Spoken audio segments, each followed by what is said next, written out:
Oh wait, no, what? Okay, now. Okay.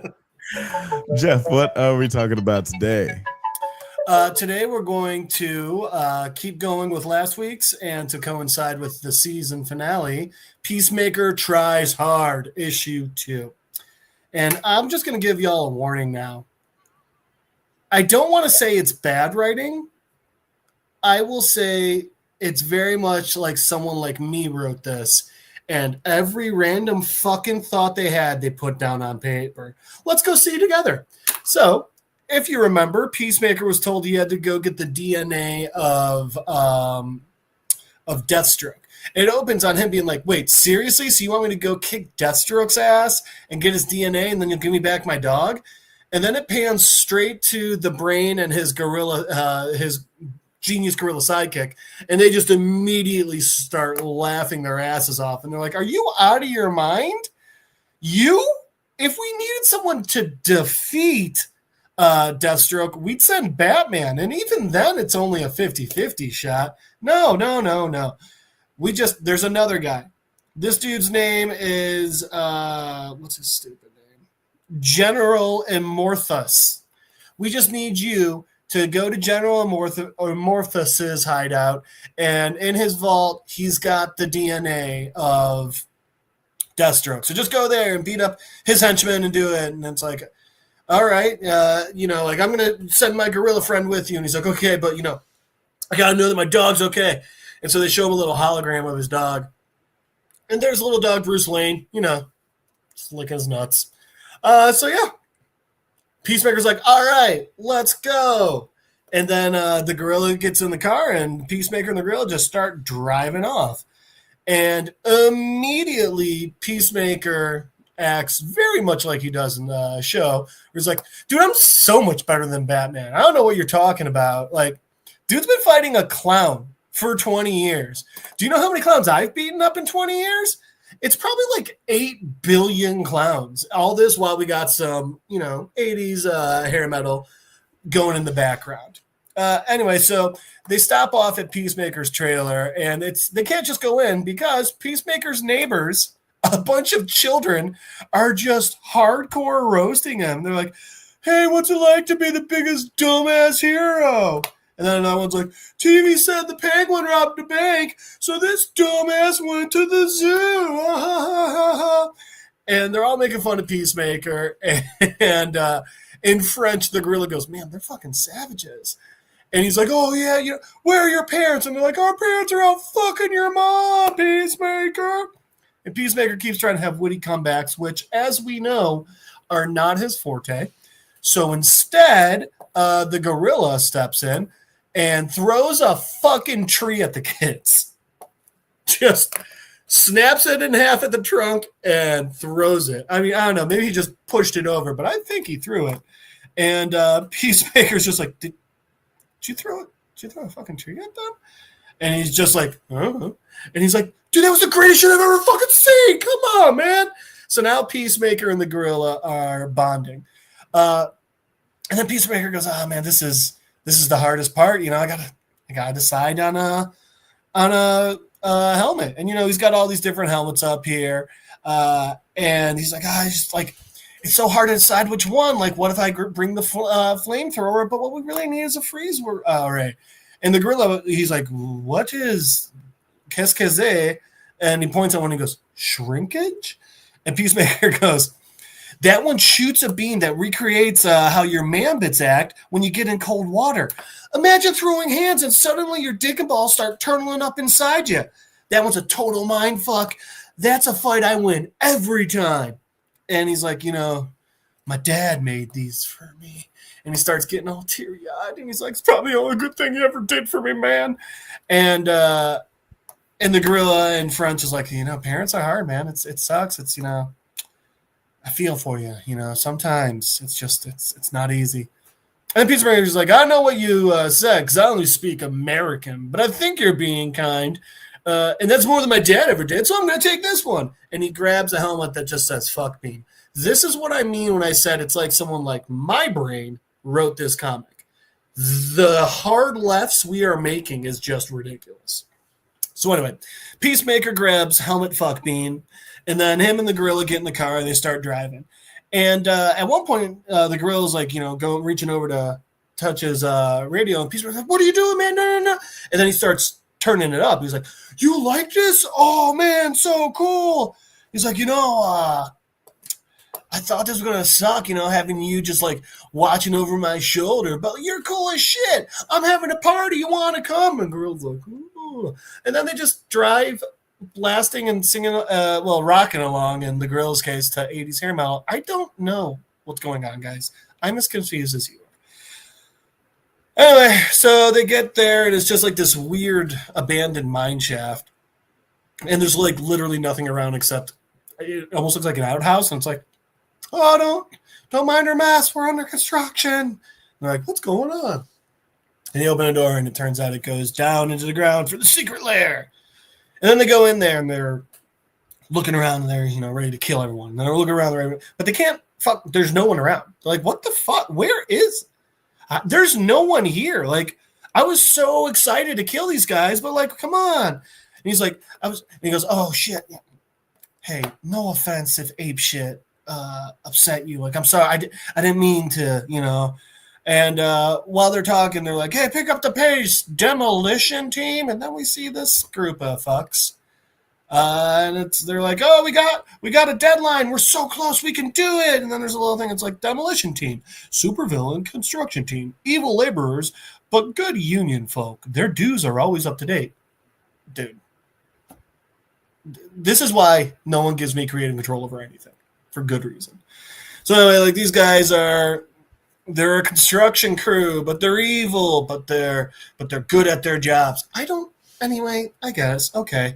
So like, all right, what about this trap door? And they open the trap door, and they're like, all right, like, so it looks like, the murder blades are good, but like, what if, like, how do we know that when the fire hose shoots, the poison hose shoots at the same time? And they're like, "Hey, yo, steamroller, do you got the diagnostic device?" And the guy's like, "Sure do. One bag of kittens." And he's rolling up, and he's about to drop kittens into this thing to make sure it properly slices flame beam and poisons you, I guess. I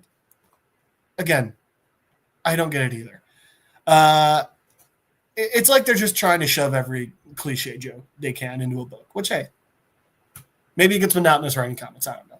Anyway, so right when he's about to drop the cat in, all of a sudden, Peacemaker's like, "Oh my God, is nothing sacred?" And we just see a fucking shot go straight through this dude's head. And Peacemaker's like, "That's why you always wear hard hats." And the cats start running away, and they all start fighting. And Peacemaker's got his cool gun, and then they're shooting rivets, I guess, like an evil Rosie the Riveter.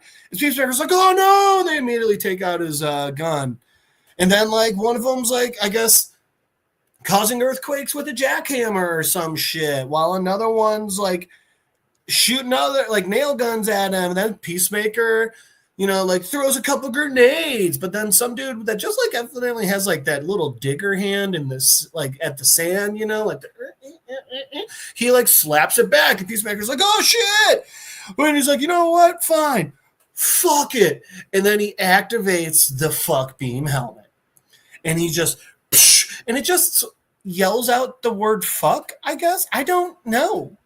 Like, it's called a fuck beam helmet. I was under the impression immediately everyone was going to try fucking, and it's like, what's going on? And no, it's not that. It's just a laser beam that screams fucked. I don't know.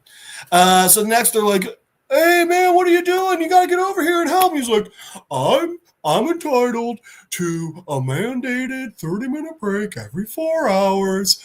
And, like, hey, I've been here having 4 hours. You got a problem, you take it up with our union rep. And I'm like, "He's killing the union rep." And then, okay. So a guy's about to get the jump on Peacemaker. He's like coming down on top of him. And right when he's about to get in, the gorilla, holding a Gatling gun, jumps and karate kicks, but remember, he's a gorilla, so it's not a foot. He karate kick face punches the dude. At which point Peacemaker's like, did you hit him with your bottom fist? That's fucking awesome. And they have high fives. And So anyway, so they taken out the henchmen. So they start looking around, and there's like a weird gift shop and stuff. And literally, he knocks over a thing of hard candies, and that's what sets off and brings out General Immortus. And in that little thing, it just says criminal genius and master strategist, hundreds of years old and looks like it. And this is the part where, like, so here's the thing about this book. They have bits that are funny, and then they just, like, keep going with it until I'm just angry. This is one of the ones that starts funny. The guy's literally just, like, punching Peacemaker. He's just like, really? Like, what's seriously here?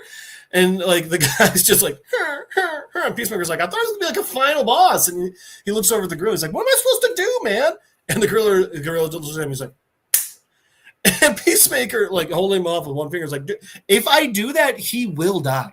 He's, like, made up of, like, hate and, like, paper mache. Like, the dude's, like, bird bones and hard candies. There's no way punching him won't kill him. So anyway, old boss man's like, I'm gonna go get my death ray, and then he pulls out a dope looking death ray, and he's like, oh, now I need to find my readers. And then while he's looking for his glasses, Peacemaker walks up and literally and knocks him out, which again, he's hundreds of years old. That makes sense. So Peacemaker knocks this dude out, and then he finds the DNA. And big joke, it's just a pube. Okay. Anyway, so they go outside, and shocking, the evil supervillain gorilla turns on Peacemaker and shoots him with his Gatling gun. And then, like, the brain's like, oh, yes, good job. And he's like, did Peacemaker think you were really friends? Ah, ha, ha, ha, ha. And the gorilla's walking away, and the gorilla starts talking. Peacemaker's like, you can speak English? He's like, yeah. Fucking genius, dude. You're just a dickhead, and I didn't want to talk to you. And then as he's walking away, he's like, oh, by the way, Peacemaker, I'm going to keep your dog because he's fucking awesome. And the brain's like, I can't wait to pet him once I have hands again. Ah, ha, ha, ha, ha. And that's the end of issue 2. And I'm glad that we don't need to finish this series.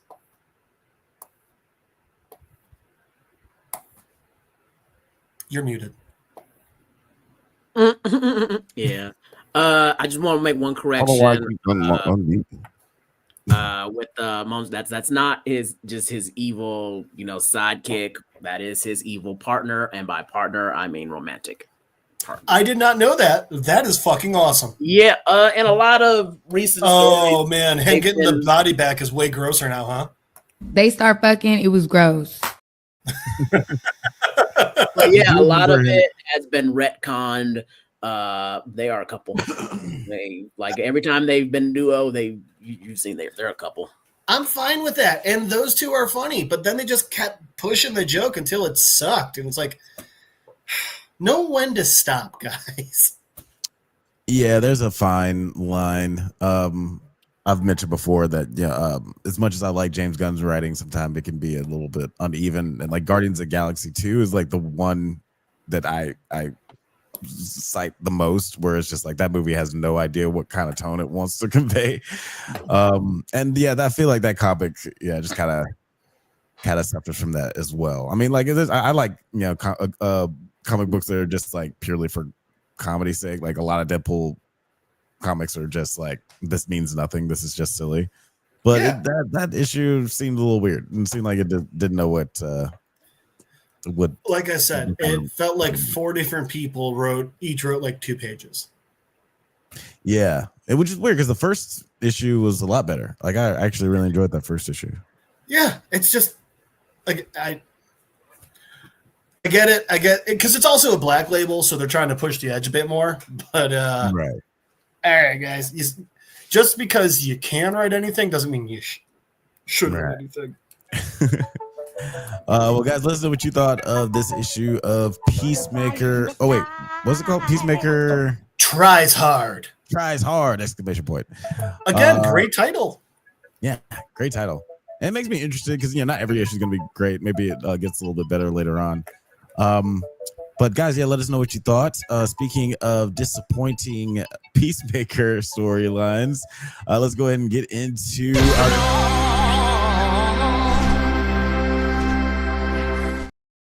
That's right. Peacemaker season 2 finale. Full Nelson. We are getting into it, man. A lot to talk about. This was a supremely hyped up show. James Gunn said that this was like his favorite thing he's ever written. And he specifically said like these last 3 episodes of this season were going to be like huge. They're going to be big cameos. It's going to have huge implications for movies going forward. You sit on a throne of lies.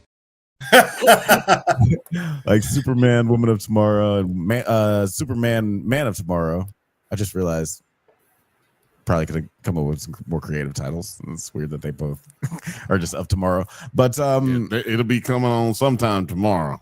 So it'll be Man of sometime. It's a woman at some time, but it'll be tomorrow. But it'll be tomorrow. But let's just go ahead and get into. Delia said in the chat, "Ain't nobody scared of Mortis, Mr. Clean looking ass." Sorry, I'm also very ashy. I'm just taking the time to moisturize. Yeah, do your thing.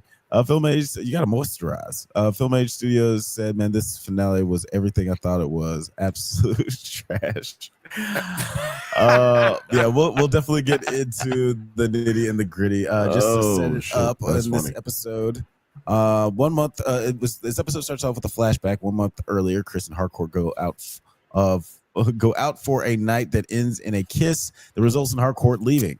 In the present day, Chris is in prison, refusing to see the kids. Meanwhile, Argus investigates the doors in the QUC where multiple Argus agents are killed. Adebayo and Adrian bail out Chris, who takes eagerly and runs away with none of the kids knowing where he went.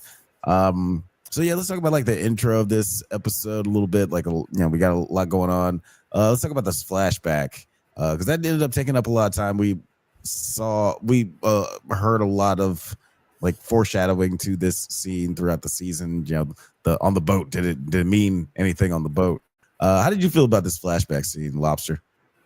I felt not justified. I was right, damn it. It wasn't, they didn't fuck, it was just a kiss.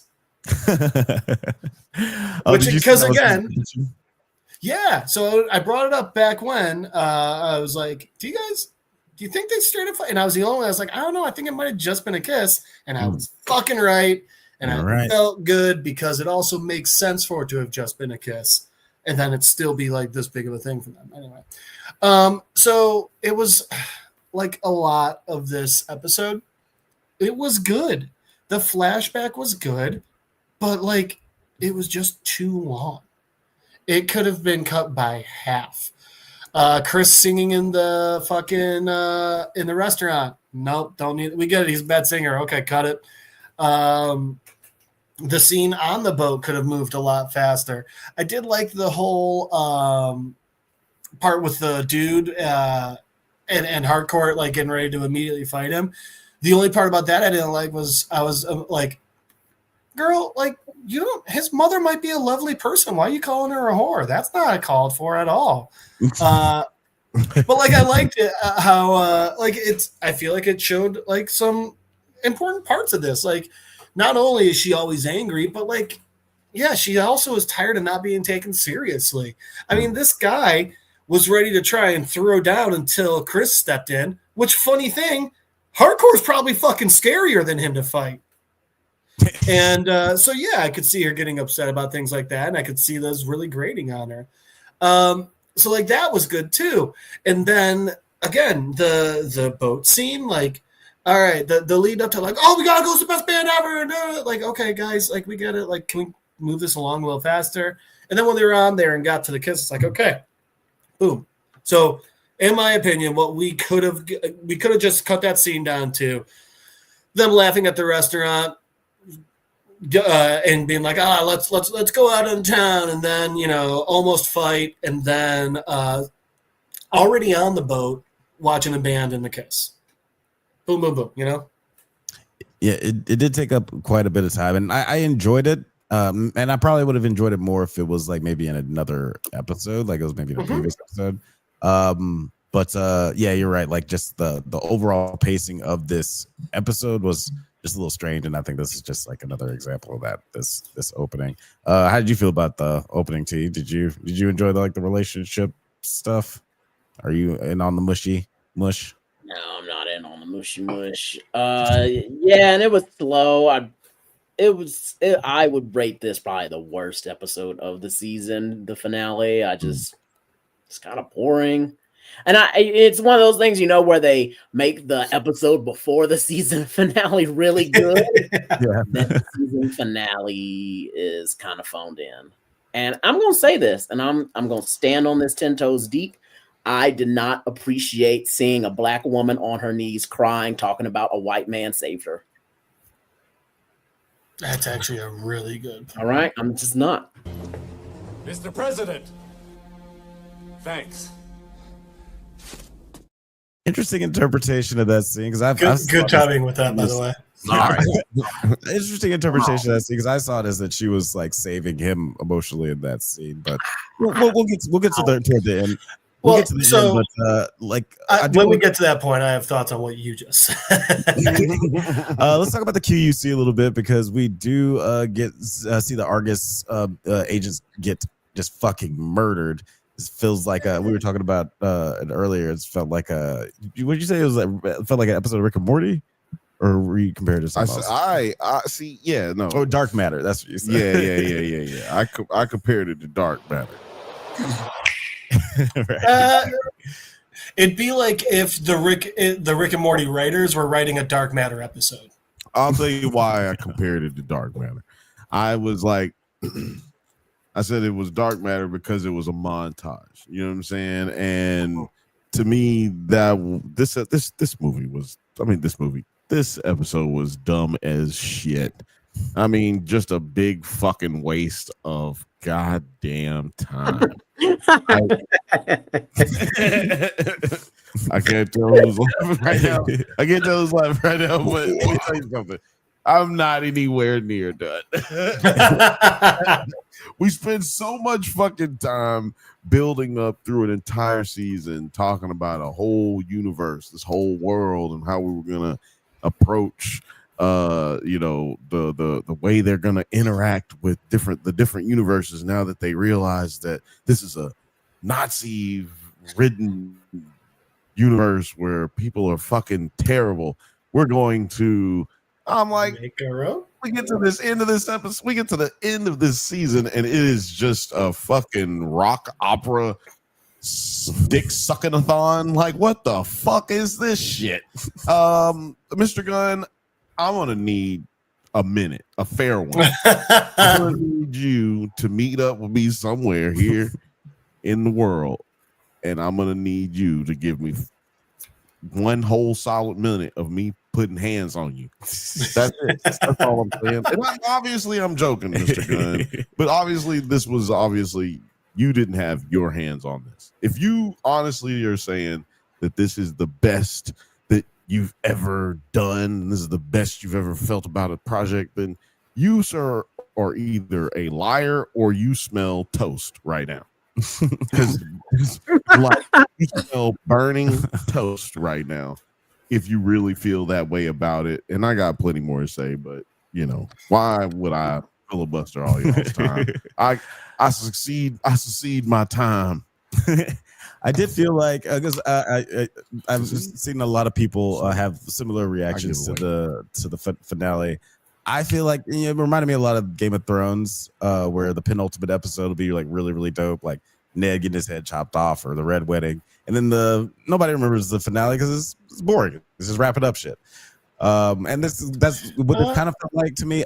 But also had like the added like challenge of trying to like have this connective tissue to Man of Tomorrow, and also James Gunn was hyping shit up a little bit too much, in my opinion.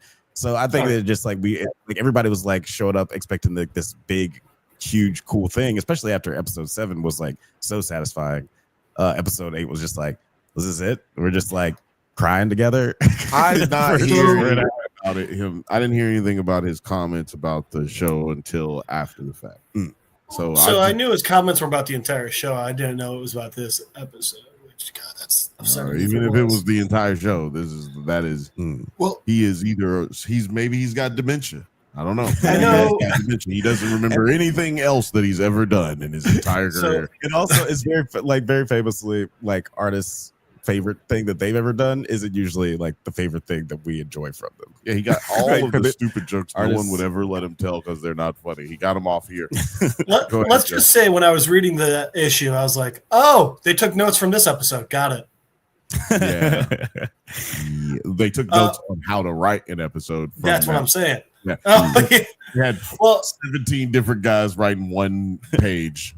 I will say, I hope and pray that Titties shows up in Man of Tomorrow. Okay. She's awesome. Because if I want Lex Luthor to say, "Titties, bring me Superman." I need to hear him like say "titties." That needs to happen. And I know we usually save this for the end of the episode, but I mean we've been talking about how little we like this episode, so I'm just going to say this now. This was the lowest rated episode, Let's talk about it. in the series by a lot. This got a 6.7. The last episode was the highest rated in the series, a 9.2. See, there you go. Told you. Not just us. Everyone fucking hated this. Yeah. No. It is supporting everything that I had to say about this privately and in person. Well, in virtual person. Film Age said in the chat, I hated this episode and season. It just leads to Tim Meadows getting humped in the face by an alien. I mean, also he said the flashback showcased their lack of chemistry and how bad their acting is. 100%. I hate to admit it because I like them together, but you guys are right. The actors didn't pull it off. And I love both those actors. Yeah, Right. It was awkward. Like I feel I get why they put that in there because they were like, Harcourt and Chris have been kind of like at odds throughout the whole season. It was like, well, let me show the audience why they actually even like each other. But I don't know if it was the dialogue or the chemistry. It just wasn't really great. Film Age, the Tim Meadows getting humped in the face by an alien. That is an example of one of the highlights of this episode. So I don't know what you're talking about. Speaking of highlights, we are live on NerdsatHighlights and Drunk Banthas streams and NerdsAtNite over on X Twitter. My ex Twitter. That's my ex-girlfriend Twitter. She's over there. Twitter. Oh, and that scene could have been faster too. Like the Candyland scene was funny and it was great. And then I was like, okay. We get it. Something's coming. It's clearly going to be bad. Just fucking show up. Because that's the other part. The rest of that montage, I fucking loved. I thought it was hilarious. And it was fun seeing the different worlds. My favorite part was the dude that's just like burning all his cats that he doesn't like, walking out and everyone just kind of like walking by him. That was fucking hilarious. Just some rude fucking guy who always says hi to. Never says anything. I want to know about the giant skull world. That was screaming. I really like their answer. They just open the door and just like, nope. And for all we know, they could have been like the nicest fucking people ever. It was like, welcome to Skull World. We can't cure cancer and hunger. You guys have cancer? We can get rid of that. Didn't even give them a chance. You have racism? Oh, we're all skulls. There's no races.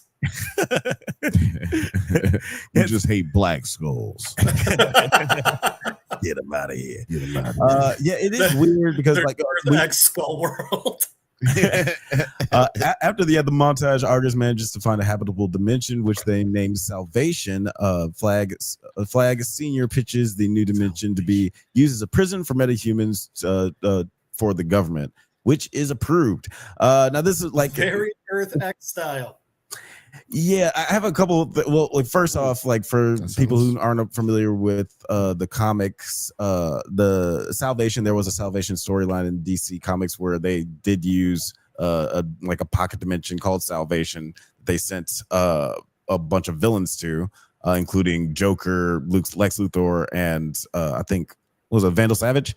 Yeah. I haven't read the storyline, but apparently it's pretty crazy. I don't see them being able to do something like that because it does involve a lot of different like huge characters from the comics. but we'll see. They might take a little inspiration from that.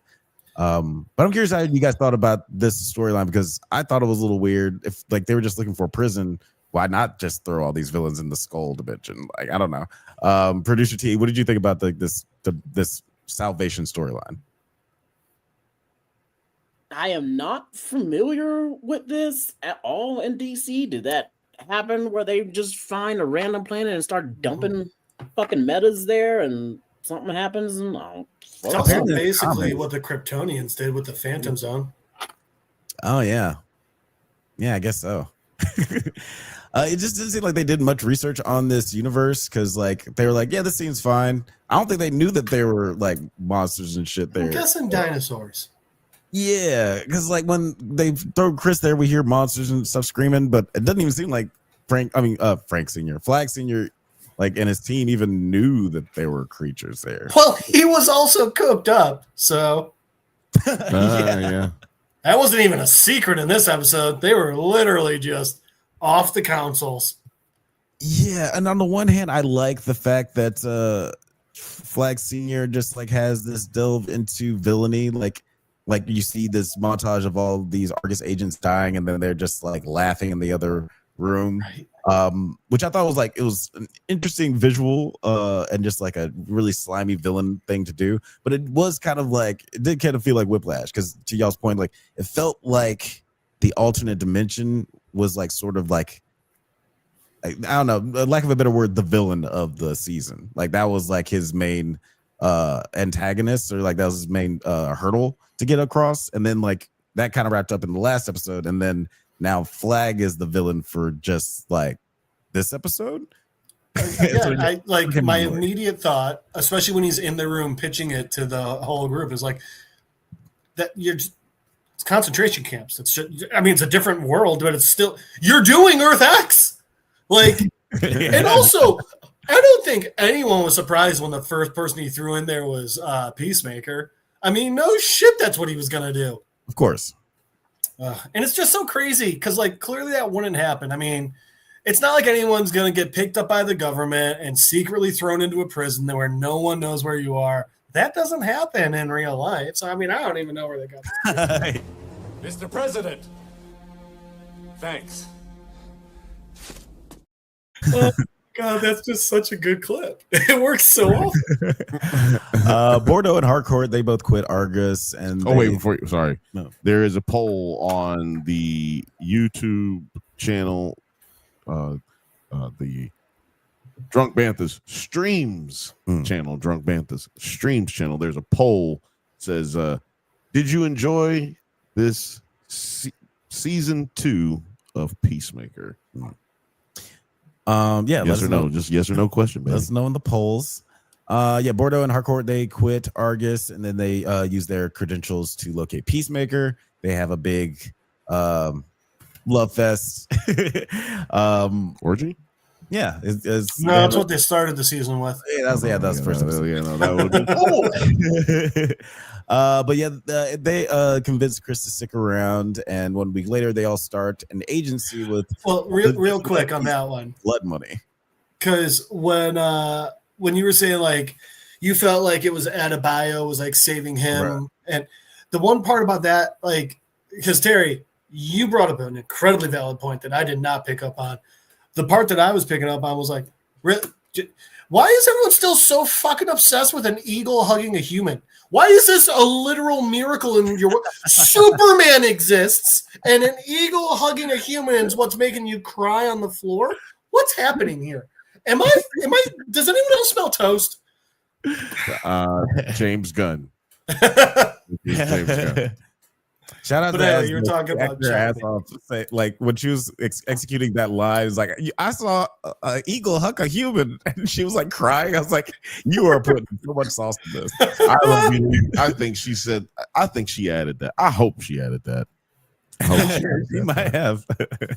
Like, just added the little sauce on it. Like, I'm probably never gonna see any of these people again.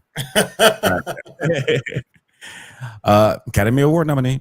T, what did you think of just like this thing? Because you had some thoughts about the ads Chris relationship in this moment. It was just too much and too weird. Like, we've already established their relationship. They're besties, they're friends, that's cool, but like just the needless on like just the visual aspect of it, of this strong black woman we have built up is on her knees literally crying over this man, talking about how much she needs him, how much the team needs him, talking about you saved me direct. Like, that was her words that came out of you saved me. Like, she said that. Oh, God. Maybe I need to rewatch it, but I'm pretty sure she fucking said you the want word, me to rewatch saved me. And I was like, wow, they just couldn't even try to hide the white savior aspect of me.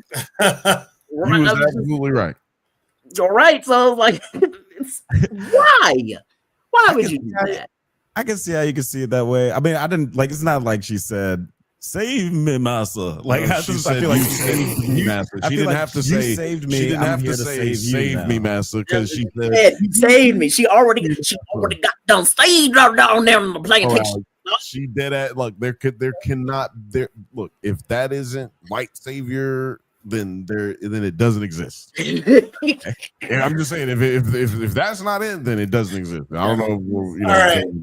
People are getting really good with AI. I need someone to edit that so that when we pan from her back to Chris, it's Tom Cruise. Someone please get on that. But what? Okay, and again, like the lead up to it, like the story was going okay. Like we had I forget Rick Flag Sr.'s girlfriend's name. The cyborg. Bordeaux, thank you. No. Like we have Bordeaux and Harcourt coming together. We have them making John go be awkward as shit. I laughed real hard when Vigilante just tased the shit out of Peacemaker. And then we get this line. And then everything after that final montage of them creating Checkmate, I was actively angry. I was like, this is the dumbest thing. Why is all of this going on? Couple of reasons. One, it was just an unnecessary montage. We didn't need all of that. Two, how is any of the... Sorry, that was one. Two... There it is. Two, okay, the issue is they're creating a concentration camp, prison camp on another world. How is creating a business going to prevent any of that? Three, it was all over, thank you, the fucking place. I mean, like, we have that. We have Tim Meadows quizzing Vigilante on spiders, just like while the soundtrack's going in the background. It's like, what the actual fuck's happening here? And then four, it's just them doing the walkout, the slow motion walkout. Teamwork, and that was also stupid. And on top of it, Checkmate. I mean, comic wise, that's just stupid too, because Checkmate is like the international espionage agency that has its hands in everything, including the Justice League, and it's led by super-powered Maxwell Lord, who's one of the most evil villains in the entire DC universe. Just read first of all. I'm tired of James Gunn's playlist, if I'm being honest. He has garbage taste in music. I'll agree with you, and I'm even more upset because he pushed that fucking theme song down our throats so much. By the time this episode happened, I was like, does this song hit? Do I like this? And I shouldn't be asking that. Head, and I don't like it. I still just do not like it. Like, it's always in my head. I've decided it's much better when the dance isn't associated with it. Ooh-wee! This nigga got some $1 million words, don't he? It's funny because I thought I was gonna be the only one flaming up this fucking stupid ass. Right? Yeah. See, this is why we're all friends. Honestly, it just didn't sit right with me, and I like Peacemaker so much, but this episode, I was just like, found it in. And at first, I really wasn't that mad at this episode, but the more it sat with me and then hearing everyone else, it's like, you know what? I don't like it either. This was whack. If they cut this episode, like just after the hotel, like, let's motivate Chris scene. And then the last episode was them trying to go in and shut down this portal thing. There you go. Give it to me. That's how you end the series. But like, what the fuck? Yeah. No. Yeah, there's a lot of disappointment, unfortunately. Yeah. I still liked the season on the whole, despite the finale not being that great. But and I sit on a throne of lies. I like about my opinion. But I liked the first season way more. I think that it has a lot to do with just like the story, like because this season, especially like there was more of a character study. Like there was pretty much no villain until the last episode, and it turns out it was a guy who used to be a hero in a previous TV show. So it was That's a good point. The Nazi Party is definitely not a villain. I agree there. Yeah, go there. I mean, Nazi World is just like it's not a villain if you don't go back to it. If you never say anything else about it, and we didn't even go stop them. And it's not a villain to everybody, only certain people. Well, the thing is, we only found out that it was Nazi World in episode 6, and it's not like it was ever a plan to like stop Nazi World. It was just like, well, we need to get the fuck out of here. It was like there was no villain. You know what I mean? Something I'm just thinking of, like this thing that he had to. No, I agree. Battle with. I'm just saying it can't be a villain because I'm saying Nazis can't be the villain because you didn't even go back to it. And they set up that his brother is going to come back. Well, and that was what I just thought of. The entire time they're going through the dimensional waiting room, Keith doesn't try coming through to find Peacemaker once. Well, he locked the door. I'm straight. Yeah. He locked the door behind him. Damn, he used a slam lock. He's a clever one. Clever girl. Took the key with him. Let us know what you thought of this season. Do you have anything else you want to say? Yeah, I just like how bad this episode was. I was like, man, people were talking shit about the Alien Earth finale being bad. It was not. Alien Earth last episode wasn't that bad, especially compared to this. So I was like, I'd rather watch Alien. Well, why you boring me? I'm right. No, you're right.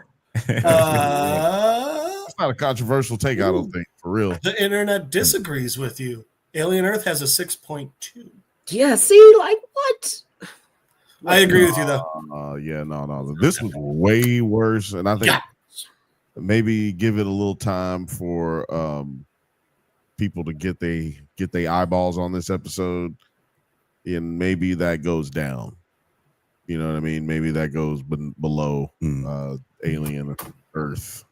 Yeah. What would you give this, Jeff, before we move on? See, I think a 6.7 is a little high. Highest I would give this is a 6.5. 6.5 out of 10, yeah?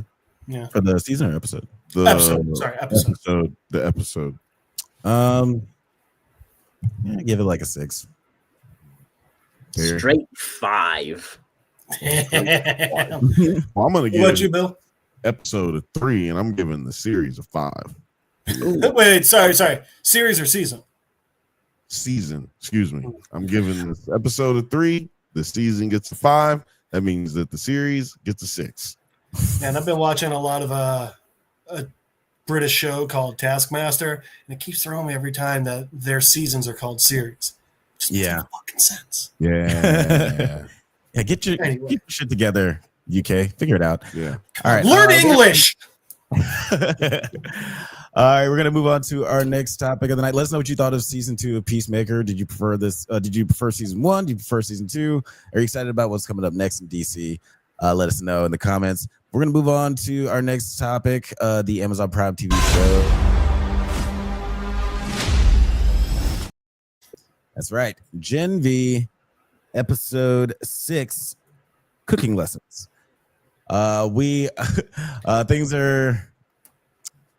Things are heating up in Gen V world.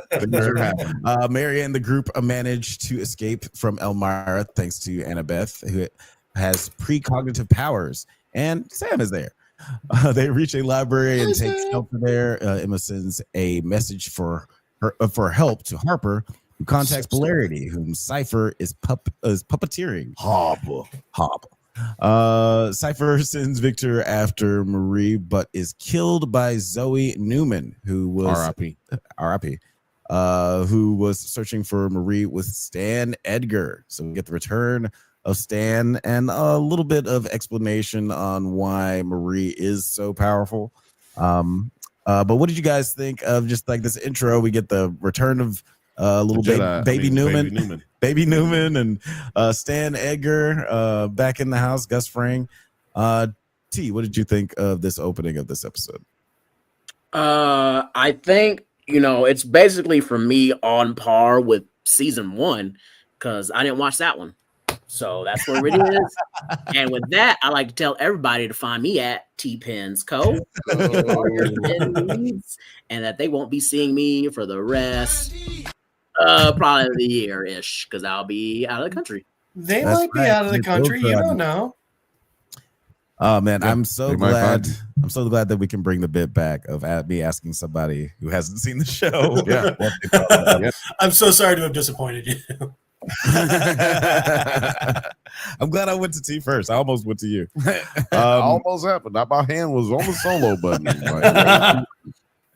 But T, have a good night. Thanks for going, brother. Trash talking Peacemaker with us today.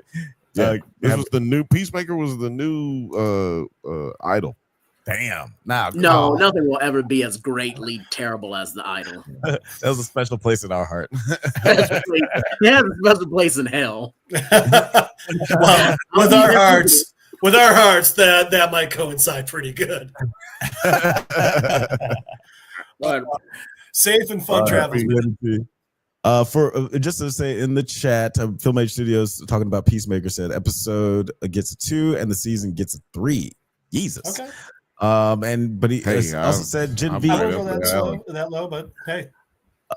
But he says about Gen V is the best mature superhero show that's out. I need to know what these other superhero shows that are. We did get Invincible earlier this year. Let's calm down. I don't know. Is that not mature? You can't watch that with your kids. Yeah, that's mature. Wait, I'm not supposed to be watching that with my. Man, my nieces and nephews are not going to be having a good night then. My bad. Yeah, I don't know if I prefer this over like Invincible because that story is so incredible. But I was thinking about really enjoying the show.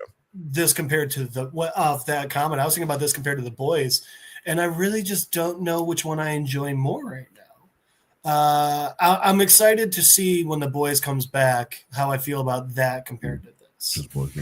I will say that in the last season, and we mentioned this when we were covering it, that the last season of The Boys did feel a little bit like, all right, it might be time to wrap this up because like after a while, it's just like, why don't y'all just kill these niggas? Like y'all, like even at the end of that season, they could have just killed everybody, but they decided to put them in like a prison or something like that so they can fuck up their shit later on, which they're definitely going to do.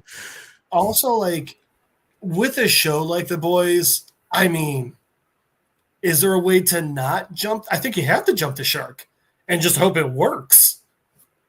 Yeah. One time they jumped a whale. Nope. They went through that fucker. Yeah. They tried. The deep was sad. I am glad that like it does feel like that this next season it's good that this next season is going to be the last season of The Boys because I felt like they've run out of rope as far as story goes. I don't think they ran out of rope. They just did stupid shit. Like the whole last 2-3 episodes of the last season of The Boys was really dumb. It took it in a direction that made it hard for them to write something good. And like, I think they were trying to hide too many things so that they could go forward and have them all come out in the last season, knowing we have another season to go, which they didn't know before in the other. And then they're like, hey, let's bring the rest of Supernatural in. Yeah. And so, because like, look, I gotta get on there, man. You got one more check for me. You got one more check.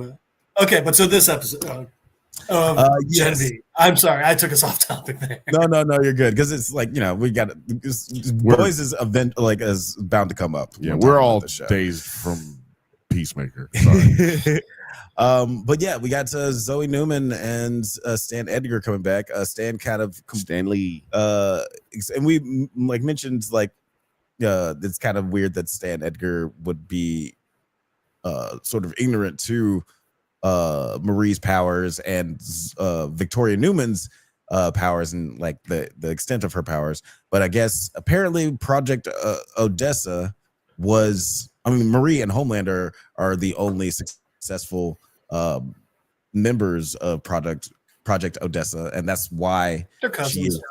she is so much stronger than Victoria Newman because she is programmed to be that way. Well, they did explain it in the show as well. It wasn't just that. So traditionally, they just give babies the V. In both these cases, like they gave babies the V in utero, so that it could just have that much more time to get that much stronger. Right. But also that was killing the women a lot. But as we've seen, What'd you say? as we've seen, they don't care. Yeah, that's not. Oh, that's Fuck them dumb women. If you want to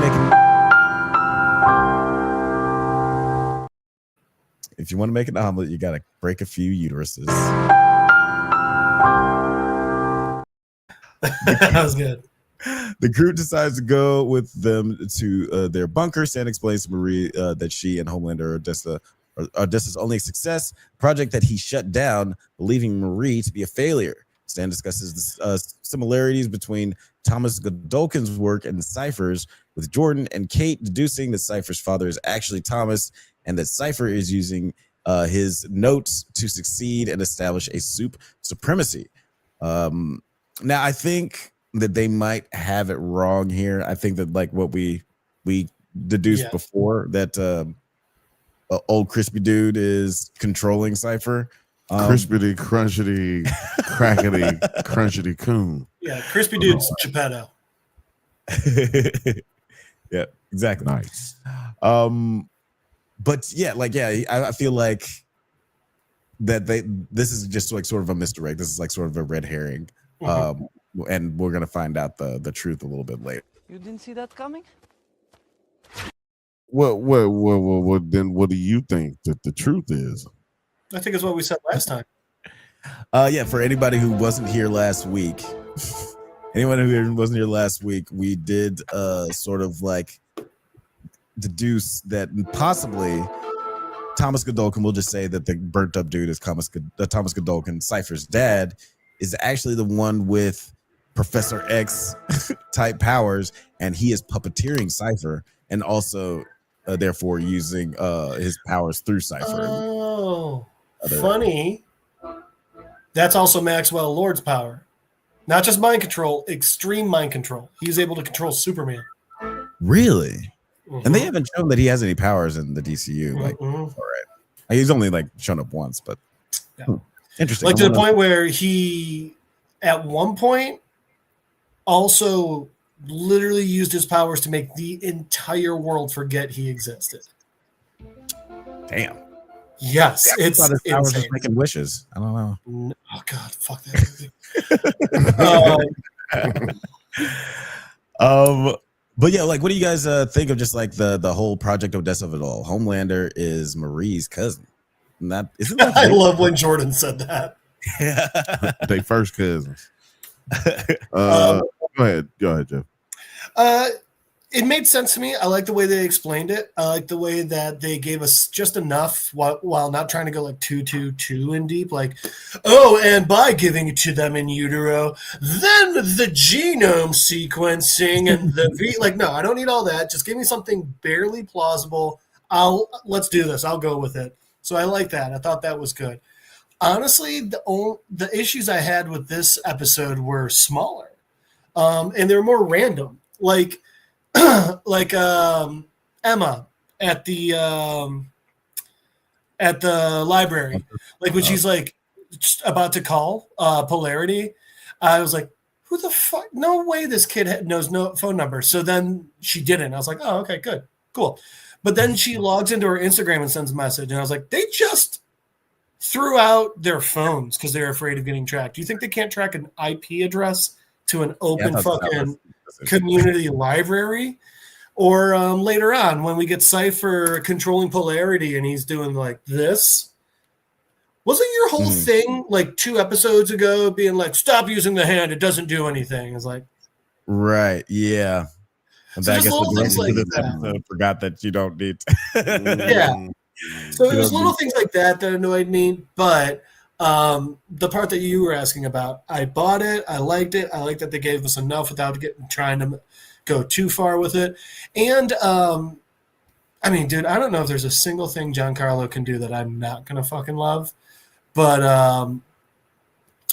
I thought he was great in this episode as well. I thought that he's interesting because like Lex Luthor's a supervillain even though he doesn't have superpowers.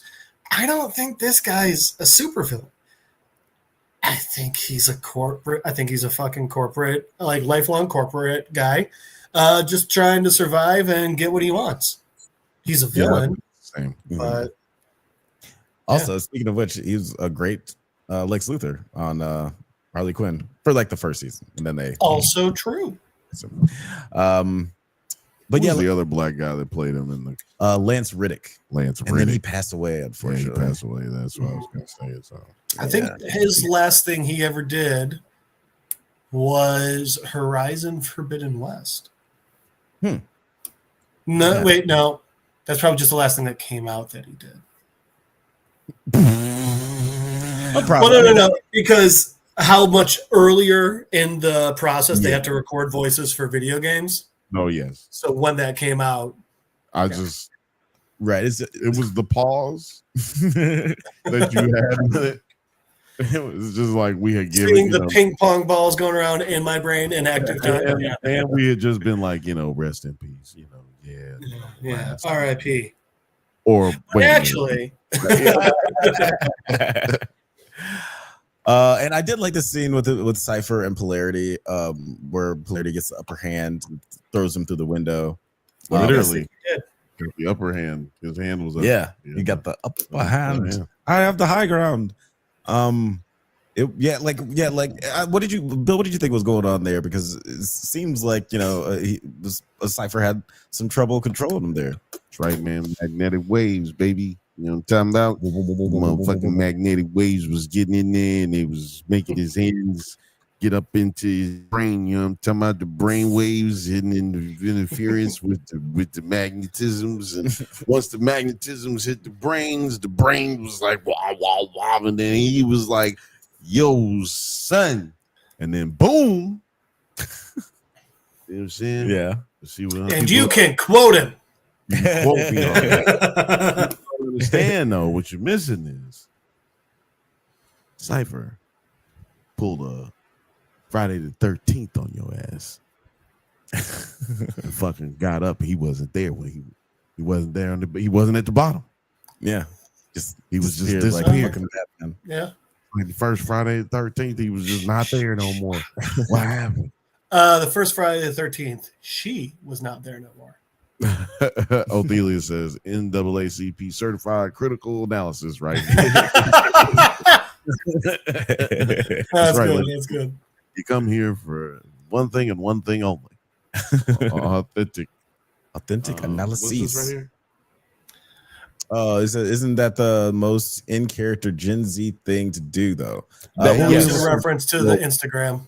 Right, and that's what I was gonna say earlier in response to that, but I didn't want to cut Jeff off. It's just like, bro, that's all these kids do is tell them themselves on Instagram.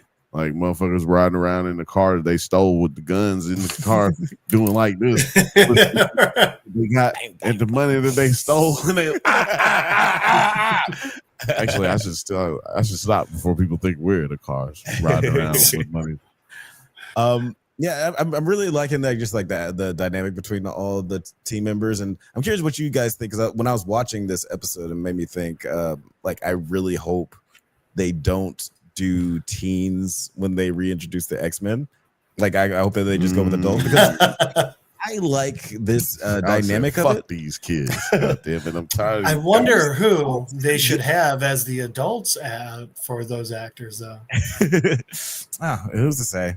I might have some thoughts. But yeah, like I'm curious what you guys think, because like I just feel like this is really nailing just the teenage superpower as like story really really well, and I don't think that like a more sanitized version of this story would be as enjoyable. Maybe I'm just being too more harsh on something sanitized that version isn't. would be plenty enjoyable because you would actually get conversations about power sets and like real villains outside of the villains that are with like these issues that they're having are internal. It's like, you know what I mean? Like, so it's almost like a school for mutants that you never learn not a goddamn thing. You know what I'm saying? It's at least like Xavier School. Well, no, at least they let's teach you about powers nonstop, but none of them knows how to file their taxes. Well, see, that's what I'm saying. But at Gen V, nobody knows how to file their taxes, and they don't know how to use their powers. It's just like this weird thing where nothing really is happening if it isn't this little storyline that we have here. Like people are just getting fucked up and watching a lot of TV on their phone. And so I think that this really does just fine if we have like some real story character. Like there's a lot of characters that we've met, almost none of them have been built up in anything or grown in any way because we don't care. They're throwaway characters. They're just there to get drunk, do something weird with their power, and move Bushmaster. On. Yeah, Bushmaster or the Invisible Dude, Quantum Butthole. Yeah, Beer Chuck ass guy is otherwise known. That's Quantum Butthole. Oh yes, yeah. He's other. You were AKAing him. I got you. Yeah. He's his mama call him Butt Chug ass boy. So I'm gonna call him. It's just Christian name. I do assume that they are like they're going to classes and shit. Especially like, or at least in like the first season. This season wasn't my point. Also, like this core group of kids. My point was about the powers, and that they should, if you got superpowers, then there should be why isn't there a dungeon room or what else? Well, so they showed in the first season a couple more classes. The problem is, like, there was the one that Tech Knight went to, and Marie was auditing. That one was like an actual crime fighting one.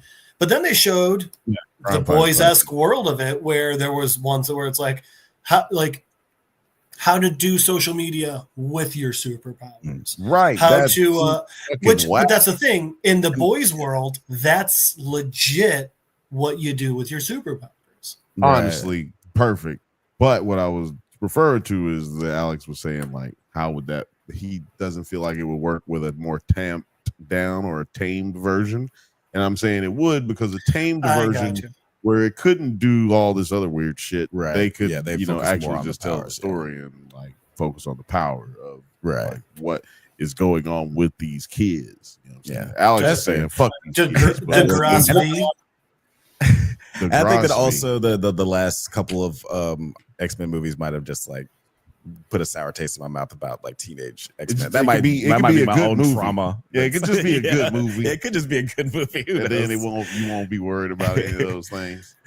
But yeah, then later on in the episode, all of our heroes are safe in Stan Edgar's bunker, but safest place in the world to be. So why would you go anywhere else? So Marie decides to go somewhere else. Marie decides to leave. Kate asks Marie to heal her with her newfound cell molecular use of well, let's see how we say that. Acetaminophen. Is that okay? But Marie refuses as they head off to confront Cypher. So, two of my favorite characters walking off into the sunset or the darkness. Man, the moon set. Thought I wasn't gonna get to use that Donald Trump. Your new favorite clip? Yeah. Thought I was gonna get out of here with nobody slipping up. You know what I'm saying? You can always count on me to fuck shit up. But Well, what it's did you not get? fucking shit up, dude. You know, you It's sound actually like that's the first line in his professional summary on his resumes. Yeah, exactly. But what did you guys think of this ending? We got Marie and Kate walking off into the unknown. Basically, we don't know what they're about to go do. I mean, I took it as she was doing that because she's like, if I stick around, my sister's always going to be in danger. And it was just like, oh, teenage angst. Okay. The noble sacrifice that won't work. Yeah. Okay. Kids always doing shit like that. Before we even get into that, we just go act like a man didn't get his face toe out by a goddamn worm lady throat. Yeah, tongues. Baby Newman's totally. We just How strong are those fucking worms? Yeah, and can they go out further? Because if they can go out any further than they do, like the reach on the motherfuckers would make her pretty not fuck with her bowl. I would assume not, because if they could, I don't think she would have just gotten as close to him as she did. Maybe they get. She's also psychotic, so who knows? Yeah, maybe they get longer as she gets older. Maybe, you know what I'm saying, that would make sense. They short now. Yeah, you know what I mean. And she gets a little taller, and everything else on your body just starts drooping. Yeah, not like Bushmaster though.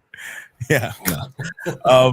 It does seem like she is one of those that bush far as she can get it without any. Yeah, as long as you don't trim, you're good. Straight there. Yeah, it does seem like she is one of the stronger soups out there with being able to just like we saw how much trouble all the soups had with the Viking in the previous episode.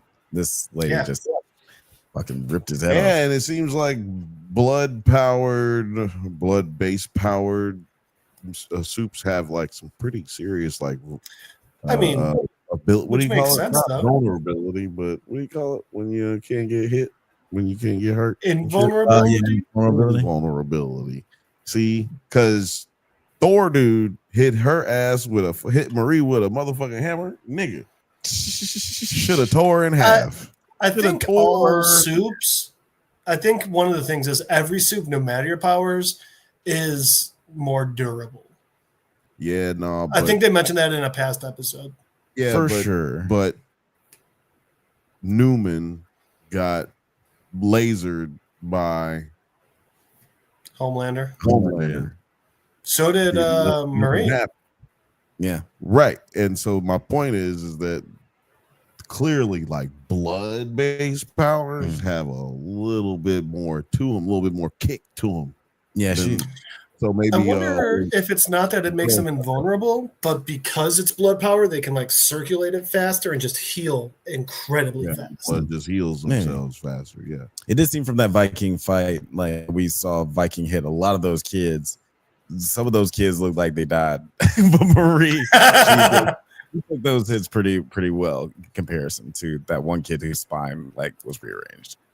Yeah, that's a different type of failing. That's they failed life. It's different. Yeah, Othelia's just Kate just follows her anyway. Yeah, like it's like I didn't say you could. Okay. Well, no, she followed us because she was like, "Bitch, I said you need to heal me. What the fuck?" You're right. I don't know where you think. So you think that was just the end of the conversation? Because bitch, I still need you. My head's still fucked up, and you dead ass could easily fix this shit right now. But you didn't say no, so I'm going to take that as maybe later. Ain't no well, it's also funny that Kate's like, "Go ahead, fix my powers," and it's like, okay, she barely saved her sister, and she doesn't know how she did it. Like she's like, it happened, and I was there, but I don't know if I could do it again. And it's like, yeah, hey, can you do me a favor and just go? Here's a fork. Can you just shove it in my brain till you hit the right light socket? Come on. No, this is the thing, Jeff. See, this is just take the scenario right here. Okay? Mm-hmm. You're in a world where you've been in an accident and your dick is broken. It won't work. Mm-hmm. You have it. Right. It won't work. But I've got a solution for you. Okay. Matter of fact, you just saw me put a whole dick back together. Okay. I would wait until you've done it a few more times because I'd be worried that you'd explode my dick, which you literally did to someone last season, also not knowing how you did it. Here's the chick. See, here's the tricky part right here. I'm actually going right now on what could be a suicide mission. All right, that's the part I didn't think of. Yeah, see, literally All right, now I'll give you your that. only opportunity. Right now, you got this finite amount of time where you can get your dick fixed. Like, Like I might have to go ahead. At least I'm gonna follow you. yeah. Until I see an opportunity to make sure you fix my dick. Just real All quick. right. What's Don Quixote's butler's I gotta make that into a dick pun. Yeah, no, yeah. What's his name? I do not remember Don Quixote's butler. Sancho Panza. All right. Sancho. Okay. Sancho Panza. I'll get there. Keep going. Yeah.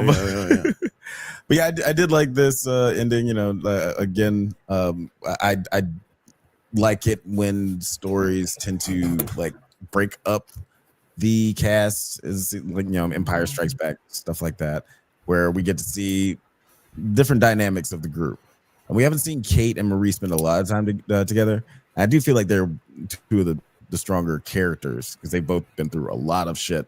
And Kate was like on paper just like a straight up villain through most of the first season, and we're seeing like her be humanized a lot. This mainly from her getting just fucking mutilated. No. She wasn't really a But, straight up villain in the first season. Well, she had the villain turn. She had the villain turn. She was like, we don't know. Oh my God, I feel so bad for her. Oh my God. Oh, she's helping. Oh, she turned. You bitch. Arm explode. Arm explode. Cock Joe Panza. Cockto Panza. Because it's Sancho Panza, Cock Joe Panza. There we go. Ooh-wee. This nigga got some $1 million words, don't he? Could you skills for good?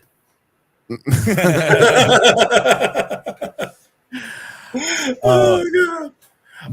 But to answer your earlier question, Yes. no, it was a good episode. They did it a bit different just by throwing the action in the middle. But I'm excited to see where we keep going.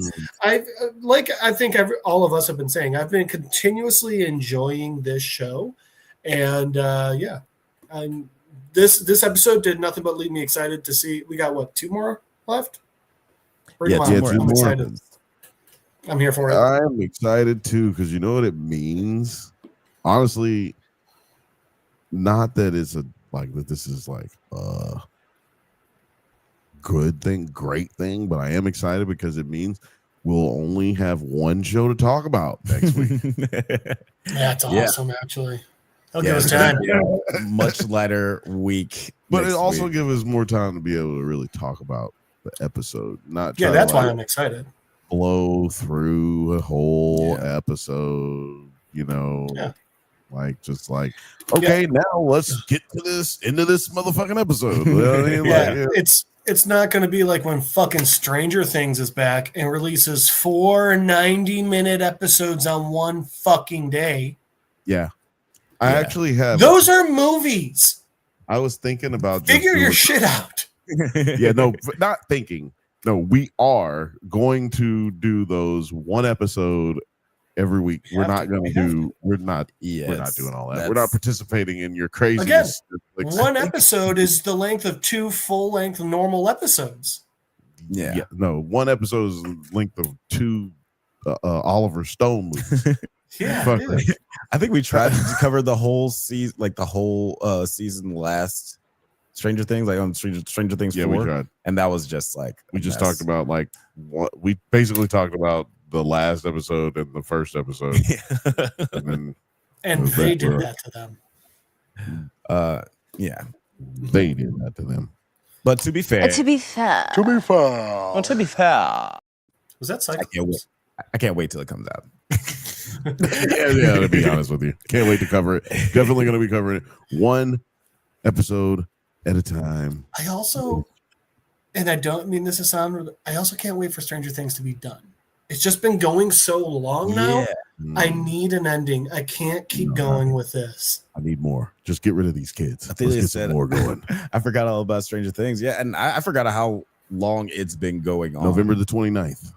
It's November time. the 29th. It's not time for it to end. It's time to get rid of these motherfucking kids. Just go to some other, go to another character. Yeah, Stranger Things in the 90s. I love The Stranger first Things. episode came out. This is fucking insane. 2015, 2016. July 15th, 2016. So they've been doing this for over a fucking decade. Yes, They more power did to them. Last time Trump was Almost elected decade. president. No, crazy. so they've been making it for over a decade. It's been out for just under. But these Right. kids have been making it for well over. Yeah. That's bananas. Shout out to Lucas. Play a bold next to him. Well, bold with him, bold next to him. Are you bowling with someone or are you bowling next? Othelius, Eleven's fucking married in real life now. Yeah. But fucking Finn- who cares about them? We get rid of them. Then Go on directed the another movie last year. Like, And you We know go what? next. It was a fun fucking movie.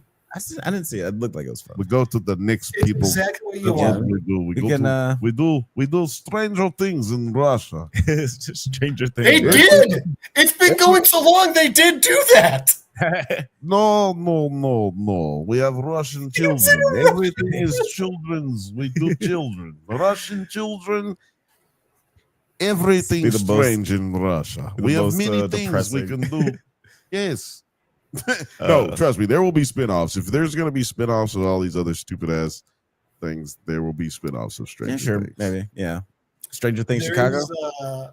Oh, those I mean, three. well, Stranger Thank Things you, I'm from Chicago Chicago. is just Stranger multiple. Well, Chicago made a Stranger Things pop-up bar. Austin's done a few. There's a D&D website where you can join a campaign to finish the campaign they played in the last season.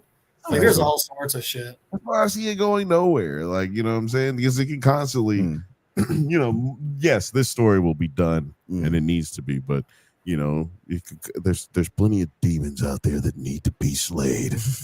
Yeah, we'll see what the Duffer Brothers decide to do next. I mean, maybe they want to create a new thing. Maybe they want to give it to the Urquhart brothers. Maybe they just want to go and swim in their pools full of cash. Yeah. I mean, if you I'll Don't go maybe they going want- Scrooge McDuck style. That's how you break a nose. and maybe they want to keep going with it because if Unless you you want to be believe previous reports, they didn't allegedly they didn't come up with They the story settled themselves. that, Alex. They settled that. They did settle okay? Hold up. Wait a minute. Something ain't right. But before we get out of here, let us know in the comments what you think of this season of Gen V. What you thought of this sounds season like a of venereal disease, right? Peacemaker? It's so Yeah, it's weird. It's a weird choice, Gen V. But I like the Gen Z. You know what comments I would like? Comment on how you would have ended this Peacemaker season. Yes. Yeah. Would you have been satisfied with the ending on episode 7?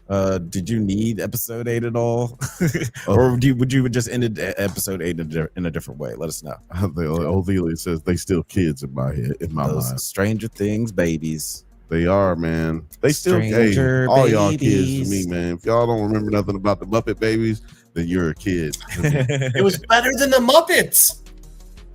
It was better than the Muppets. The price is on the can. The price is on the can, though. Jeff, where can the people find you on the interwebs? Well, thanks for asking. You can always Skype me, Don Cheeto's Driveway, at littlediggy2.com. It's The hackers. the hackers. Yeah. You can try and find Jeff Madel on Facebook at MadelJeff on Instagram. But as always, the easiest way to find me is just be here on a Monday night.